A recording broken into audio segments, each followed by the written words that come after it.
everyone. This is Diane Davies from Kiddie Lit Market, and we have a special guest with us today. His name is Gordon Fredrickson, and I think Nancy may be around too. Is she? Yeah, it'd be good if she could poke her head in here, and then people would know. Oh, there she is. I knew she wasn't too far away. Hi, Nancy. Good to see you. Well, these people are a team, I understand. Not only a married team, but a team in books, making books and writing books and all of that sort of thing. I was on their website this morning, and I found that they do this in order to not only preserve, but promote and encourage agricultural life. Is that correct? That is correct, yeah. Okay. And one little thing that I grabbed from the website that I really was thrilled with was this statement, and I love this statement. It says, "A story not told is lost forever." And wow, that says a lot, doesn't it? Because those stories, if we don't get them out there, once we're gone, those stories are gone as well. So that's a remarkable statement. For children, I love this on his website too. He said, for children, these stories are about farm kids, and they're told by farm kids. And for adults, these stories are a nostalgic trip back in time to when life was a little simpler. So without further ado, I'm going to let Gordon take over, and I'm going to ask him to tell us a bit about who Gordon and Nancy Fredrickson are. Well, I grew up on a small rocky dairy farm. It wasn't a very good farm. It was in eastern Scott County, Minnesota, and we didn't have much machinery, so we did a lot of work by hand. So like most kids in the area, like most farm kids, I started helping my folks at a very young age, mainly just following them around and then doing what I could to be useful. And, I liked working alongside my parents because they were so much fun. No matter how miserable the job was, they always found some humor and fun in it. Oh, my mom and dad would work in the fields together. I mean, they were marvelous people that way.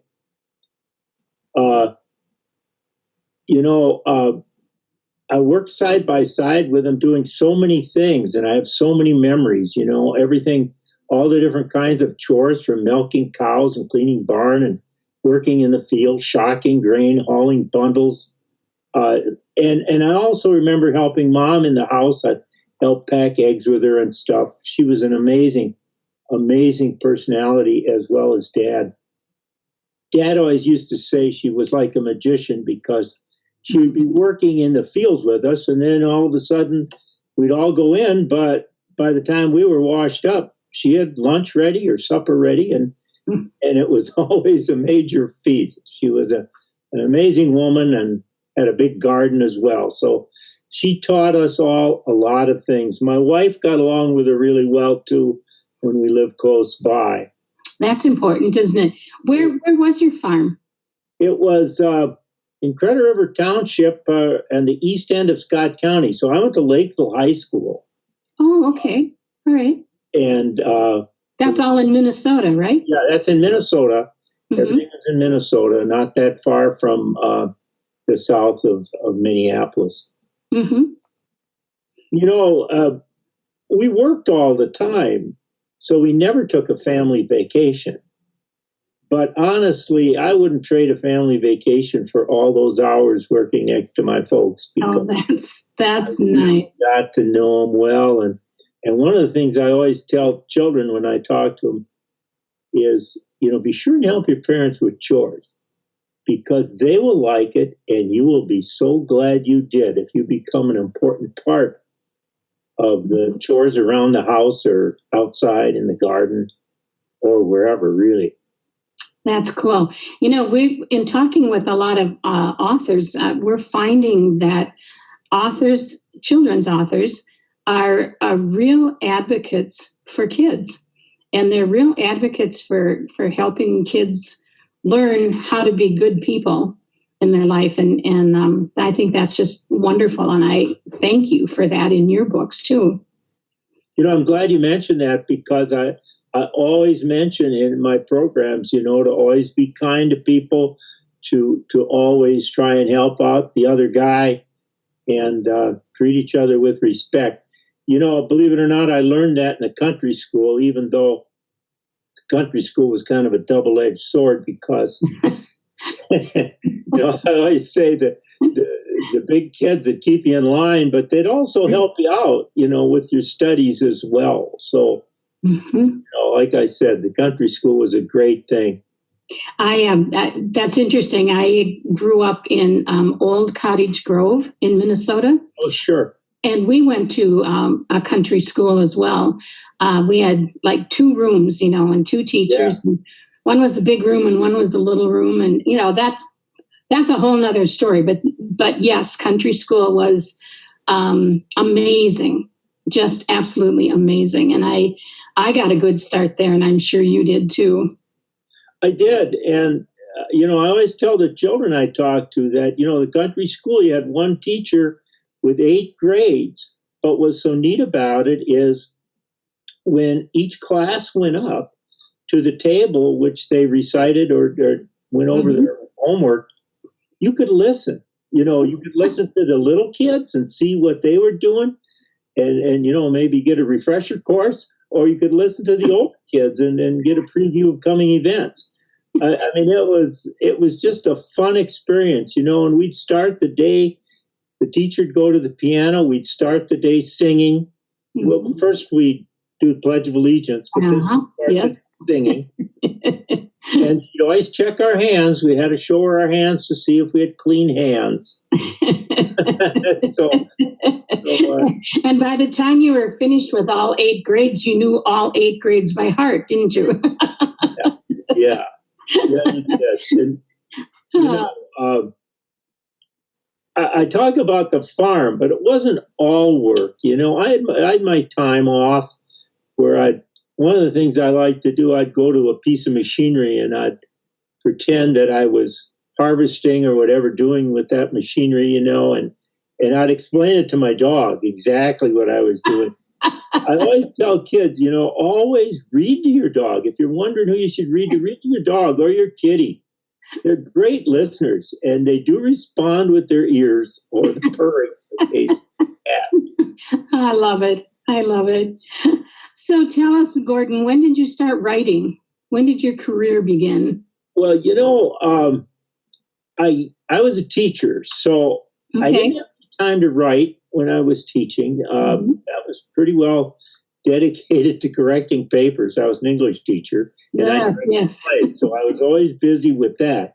And then during the summer, my wife and I always had a hobby farm. One time it was as big as 160 acres. Oh, that's not a hobby. Where we raised cattle, hogs, barley, oats, wheat, alfalfa.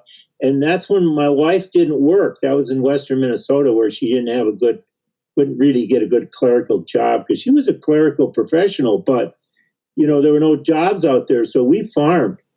And she took care of that when I went with my shirt and tie to school. She went out to do the chores. So, as you indicated earlier, we've always been a team. But my writing career didn't really get going until after my parents passed away around the turn of the century. And I knew I wanted to write something that kind of commemorated the small farmer.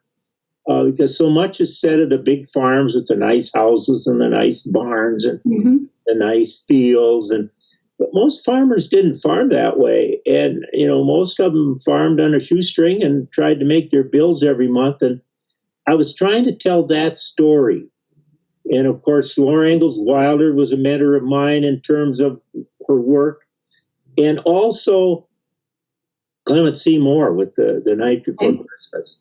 Okay. I thought I wanted to write a holiday book that showed what a small family did on a family farm in 1950. And that is when I came up with my first book. And I'll show it to you. Oh, good. Right here. Now, I couldn't get a publisher, So my wife and I actually went out and borrowed money and bought a printer, a 4-color printer, and we printed it and bound it at home. And we did that for 7 years. I had 10 books, 10 different titles like that before I actually got a printer. And I got before I got a publisher. Okay. A publisher in 2008. Then we started redoing them all in a better format. This is this book redone professionally. Okay. And I did 4 holiday books: the Christmas book, a Thanksgiving book, a Halloween book, and a picnic book. And that was in 2000 when I did the old book, is when I did my first school program too. And since then, I've done over 1,000 different places I've performed, and shown for over 52,000 kids and adults. Wow, that's amazing! Absolutely amazing. That that right there is a story in itself, isn't it? Yeah, it's been quite a ride, and of course, Nancy's been with me the whole time. 6 of the 15 books we've written are co-authored by her. Okay. Simply because they depend so much on her photography and her collection of photographs from many people. Okay. It has over 600 photographs in it. Another over 400 and another over 150. So wow. And they're all set in like the 1950s, correct? Yeah. Around that time? Around that time. Now, the adult books that have all those photographs, like one of them is called A Farm Country Haying. That starts out with the history of haying in the late 1800s. Actually, I go back to but the photographs come from the early 1900s on up through the present time. Wow, that's a treasure in itself, just to have the photographs, really. Yeah, that took us 4 years to put that together. I would imagine. Wow, good for you. Good for you. Why do you write? What makes you pick up some paper or pencil or pick up your computer and write a book? For what reason? Well, I think I probably already touched on it, but basically my parents, everything I do is kind of a tribute to them in terms of preserving the history of that small farm. There's been so many people who've worked so hard and done so much and started with nothing and made something of themselves on the farm. And now, of course, we make big tributes to the 5-generation farms, as we should, because that's a difficult thing to keep a farm in the family, harder than most people would think. But, my folks started with a rundown farm that was all washouts and no barn and a house that was a shack. And they just moved in because they could, because they didn't have money for a farm.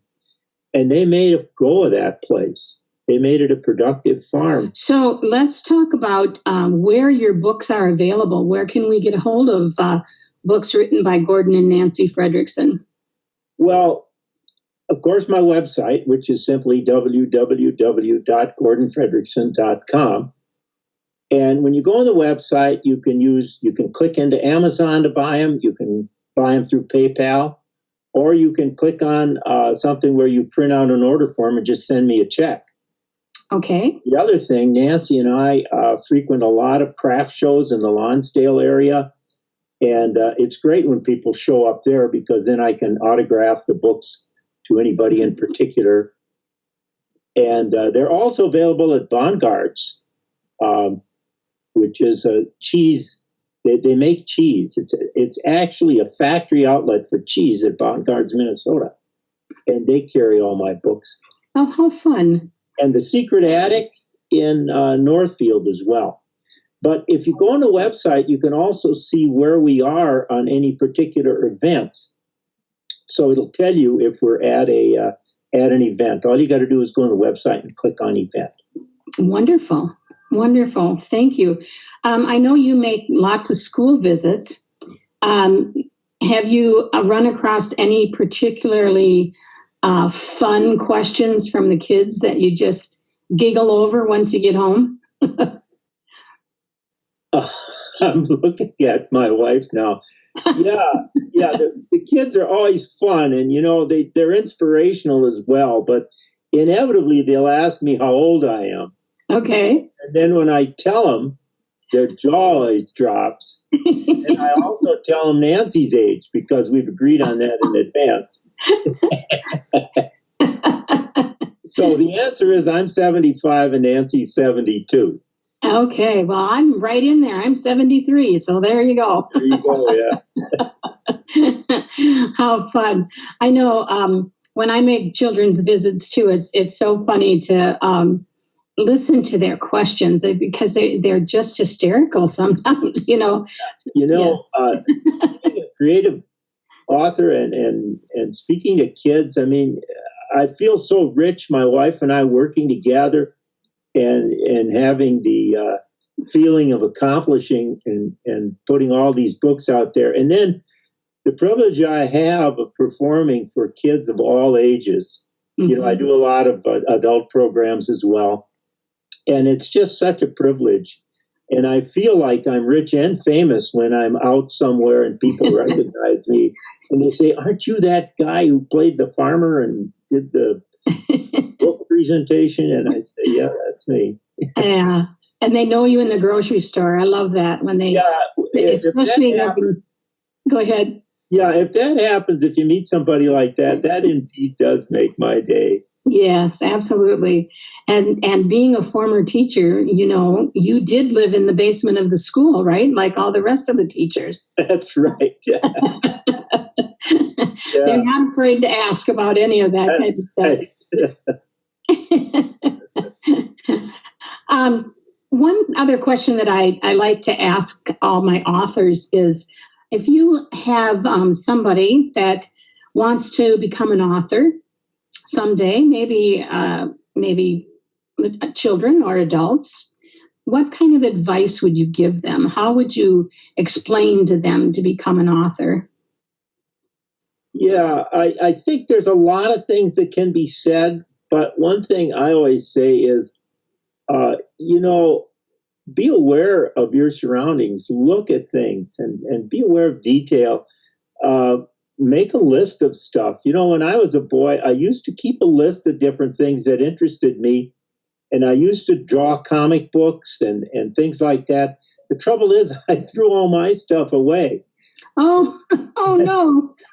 I tell kids to list stuff, keep a little notebook but keep it. Don't throw it away. And be aware, watch people and watch animals. And I mean, you can learn so much just from really, really watching things and then writing about them. And eventually, when you look back at that list, you say, wow, I was thinking about that then, and then you can think about what you think of it now. And you'll find yourself more interesting than you thought you were. That's a great statement. I like that. You'll find yourself more interesting than you thought you were. That's very cool. I like it a lot. So, anything else you'd like to tell us about Gordon and Nancy? Do you have a family? I don't have any kids. I have two older sisters, and my wife was an only child. So we have a lot of nieces and nephews from my two older sisters. We're working on novels. I'm working on another book of poetry. I have one book of poetry out. It's called Farm Country Moments. And I'm working on another poetry book. And we're also working on Nancy's memoir, which tells her story of growing up as a daughter of a single mother. She was born in 1948. So that would be that era there. Mm-hmm. Okay, wonderful. Well, I think we've about covered it then, Gordon, unless you have something else you'd like to share with us. Like, do you want to read us a poem or something from one of your books? Well, I hadn't prepared one. That's fine. That's okay. But I got to tell you, the poetry book, a lot of people told me, your audiences are farm people. Why are you writing a poetry book? And I said, well, every farmer is by nature a poet. They may not know it. But because they live so close to the land and animals and things, they are more sensitive than what they live up to. And that's held true. We've sold that poetry book well. But but to make it more accessible might be the word to people who don't think they're interested in poetry. Every poem is paired with a photograph that has something to do with the poem. And also, after every poem, I've written a little prose piece talking about the incident a little too. Beautiful, beautiful. Well, you've piqued my interest. I think I'm going to have to look that one up myself. Well, thank you so much, Gordon. It's been a pleasure, absolute pleasure, speaking with you today, this afternoon, and we hope you'll come back in the future and let us know about new books as they're coming out, and how you and Nancy are doing, and when those memoirs come out, and all that kind of good stuff. We need more people like you in the world, Gordon, to make this a kinder, more gentle world. Thank you very much for your help in doing that. Well, back at you on that. Thank you for all your work. Oh, you're very welcome. All right. That's it for today. And join us again for author interviews with Diane. Talk to you all soon. Bye now.